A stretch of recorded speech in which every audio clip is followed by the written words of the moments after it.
Siapa yang kita sembah? Tuhan yang kita agungkan. Haleluya. Tiap orang harus tahu, tiap orang harus tahu, tiap orang harus tahu siapa Yesus. Tiap orang harus tahu, Amin. tiap orang harus tahu, tiap orang harus tahu siapa Yesus.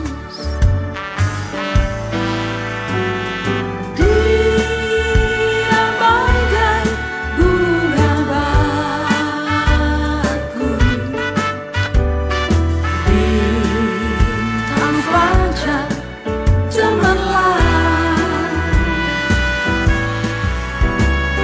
yang terindah tak bertara.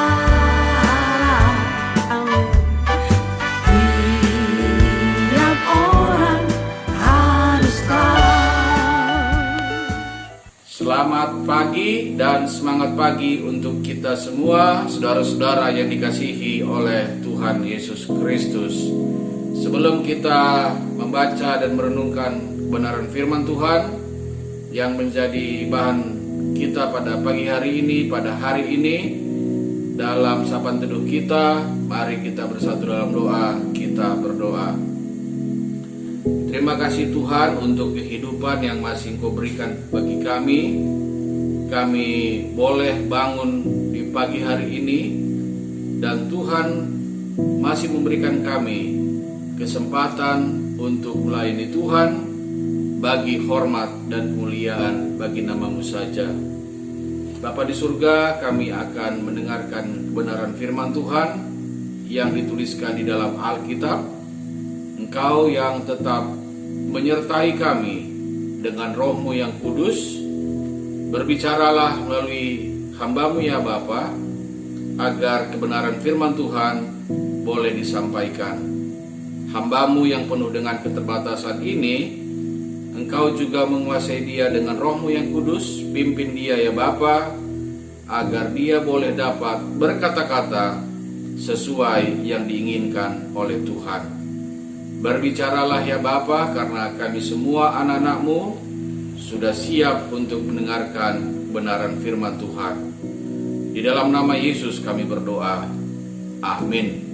Saudara-saudara yang dikasihi oleh Tuhan Yesus Kristus, kebenaran firman Tuhan pada pagi hari ini yang menjadi bahan sapaan teduh kita yang ada di jajaran klasis GBKP Jakarta Kalimantan diambil dari kitab Roma pasal 8 ayat 17.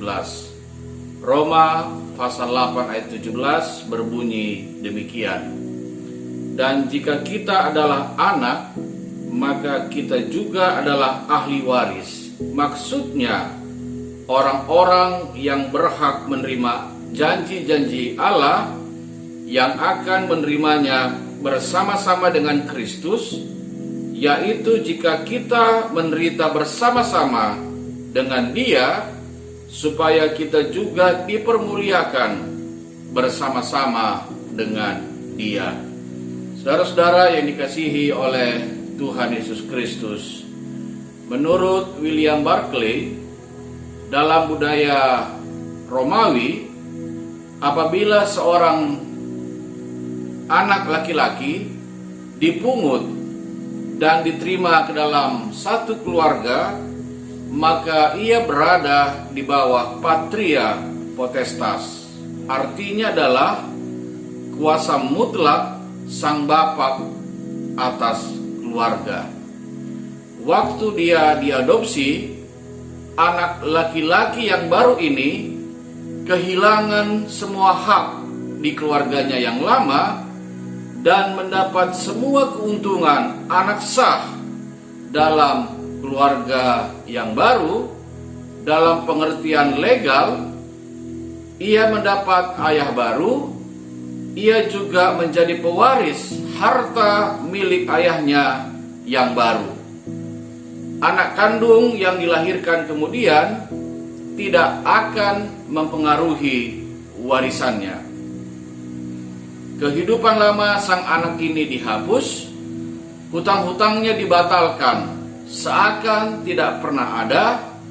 Dalam tata hukum orang yang diadopsi sesungguhnya dan secara mutlak anak laki-laki ayahnya yang baru. Pengangkatan anak dalam budaya Romawi ini, saudara, sangat berarti dalam pemikiran Rasul Paulus ketika ia menerapkan gambaran itu pada pengangkatan kita ke dalam keluarga Allah. Ini bisa kita baca dalam pasal ini dalam ayat 14 dan 15. Dahulu kita ada dalam kekuasaan mutlak dari tabiat kita yang berdosa, tetapi Allah karena kasih setianya telah membawa kita ke dalam ikatan kasih-Nya yang mutlak. Kehidupan lama tidak lagi mempunyai hak atas kita. Allah lah yang mempunyai hak mutlak. Yang lama telah dibatalkan dan hutangnya telah dihapuskan. Kita memulai suatu kehidupan yang baru dengan Allah dan menjadi ahli waris seluruh kekayaan Allah. Jika demikian, kita menjadi pewaris bersama-sama dengan Yesus Kristus, anak Allah yang sejati.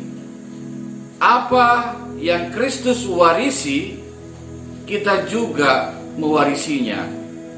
Jika Kristus harus menderita, kita juga mewarisi penderitaan itu.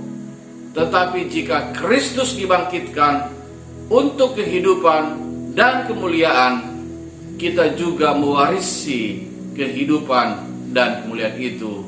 Ini tadi yang menjadi nats kita dalam sapaan teduh kita di hari ini, yang dicatatkan dalam ayat 17 ini.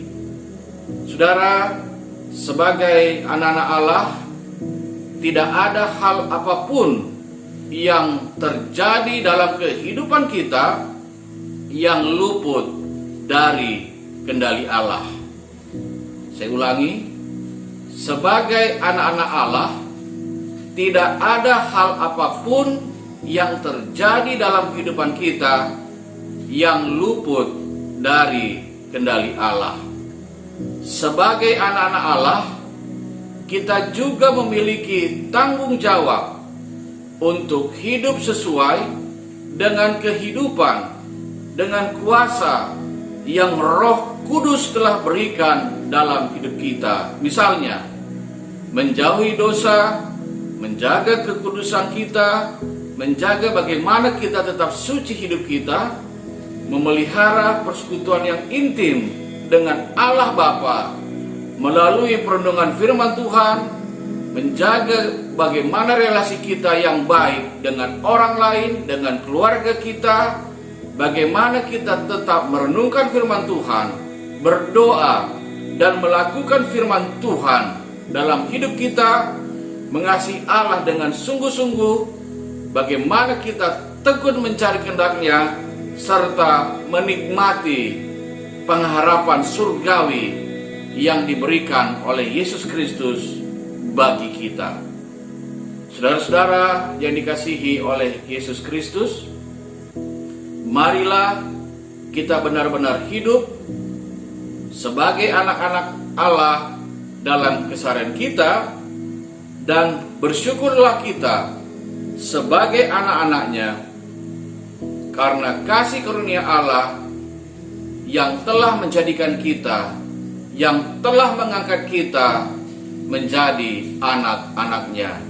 Selamat kita semua, saudara-saudara, menjadi anak-anak Allah yang taat, yang setia kepada Dia, dan tetap melakukan kehendak Dia dalam hidup kita. Selamat berjuang untuk kita semua. Tuhan Yesus Kristus memberkati kita semua. Amin. kita berdoa. Terima kasih Bapa untuk firman yang boleh kami dengarkan pada saat ini. Terima kasih Bapa telah mengangkat kami menjadi anak-anak-Mu. Kami diwarisi kehidupan yang kekal, keselamatan yang kekal, yang datangnya dari Putra-Mu yang tunggal, Tuhan Yesus Kristus. Mampukan kami tetap ya Bapa untuk hidup sebagai anak-anak-Mu yang setia, yang taat hanya kepadamu saja. Bapa di surga, kami juga ingin berdoa untuk pelayanan yang dilakukan di GBKP Samarinda.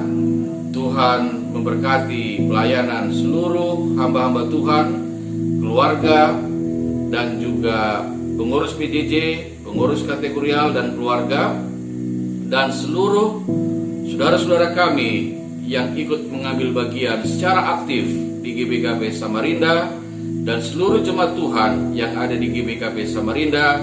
Hikmat Tuhan tetap bersama dengan mereka, cinta kasih Tuhan tetap melingkupi kehidupan mereka. Bapa, sertai kami dalam melewati segala kegiatan kami di hari ini. Hikmat Tuhan tetap bersama dengan kami, agar hari ini juga kami tetap boleh memuliakan Tuhan dan boleh tetap melayani sesama kami manusia untuk hormat dan kemuliaan bagi nama-Mu saja. Terima kasih Bapa, kami berdoa di dalam nama Putra-Mu yang tunggal, Tuhan Yesus Kristus. Amin.